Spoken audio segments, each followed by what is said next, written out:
I know it was a very challenging situation for all the 4 days that you were there. Tell us a little bit about when you got there. What were some of the first things that you needed to do on the ground?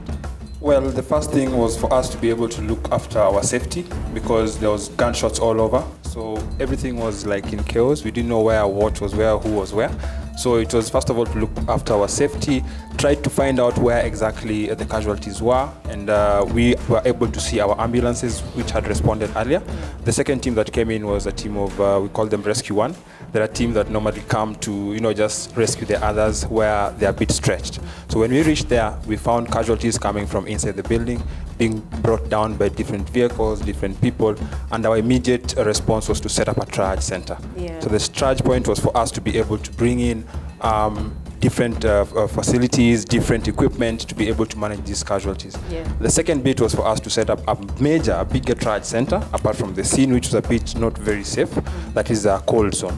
So we took this down to the Oswald Center, who were very helpful to us, and they gave us a point where we could be able to set up a bigger triage center to bring in doctors and bring in other players, that is medical players. I can imagine that you guys were working round the clock for all the 4 days. Tell us a little bit about how you were partnering with the authorities to make sure that at least the most people you could save were possible.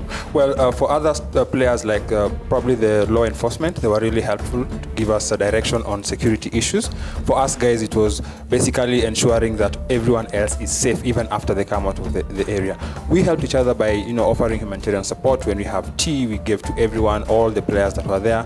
We set up a point where we bring in food stuff like meals by probably different hotels, including Boma hotels. Yeah. So we were able to now give food to other guys who are already in the game. At that point, they were not able to bring in. And I was told that you guys did a remarkable job. A round of applause for the Kenya Red Cross. During the Westgate attack, you managed to raise the most amount of blood that has ever been raised. How much do you normally need in a month?